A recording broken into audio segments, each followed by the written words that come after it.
Hey YouTube, it's Katrina. Welcome to day 54 of The Orbit. Today I have for you another great classic by an amazing author.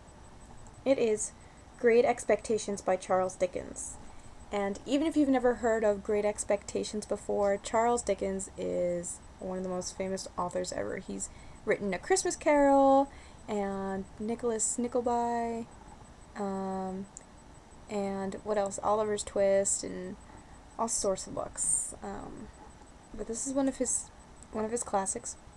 I first read this story when I was in high school, when I was a ninth grader or a freshman, and it's a great plot.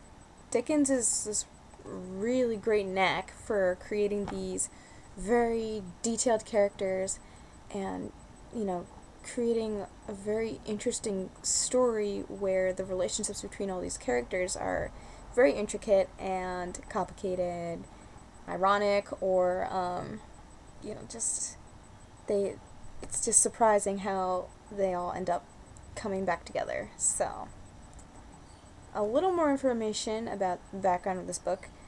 It first came out in 1860, and it came out in like a series in parts. So, the last piece of it came out in like 1861. And it's such a famous story. It's been made into,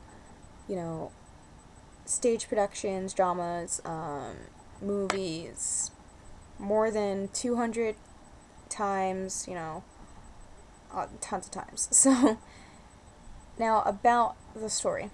Also, it can be considered semi-autobiographical because Dickens would draw from his life experiences and, put things into the book and the plot and characters.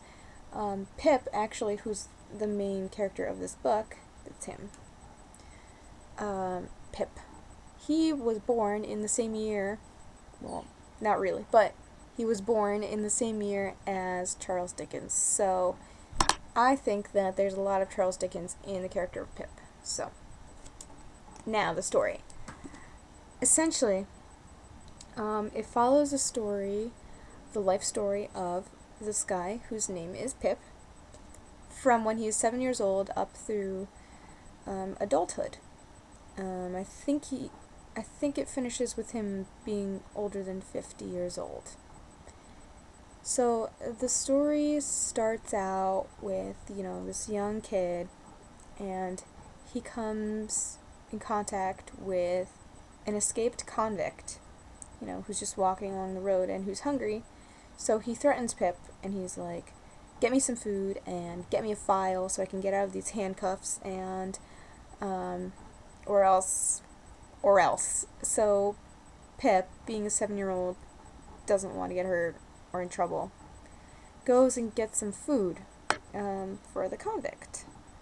So one thing leads to another, and all of the people involved with that convict, interaction, go away for a little while. And then he comes to know this very wealthy woman whose name is Miss Havisham. But she's kind of nuts. She's very eccentric. She walks around with her wedding dress. She's an old woman. And she walks around with her wedding dress on and one shoe on, with all the clocks in the house stopped at 20 to 9, or 8:40. Because that was the time that her fiancé left her. So she's just stuck in this time period. She hasn't been outside, and her wedding cake is on the dining room table. It's been there for years, and mice are eating it.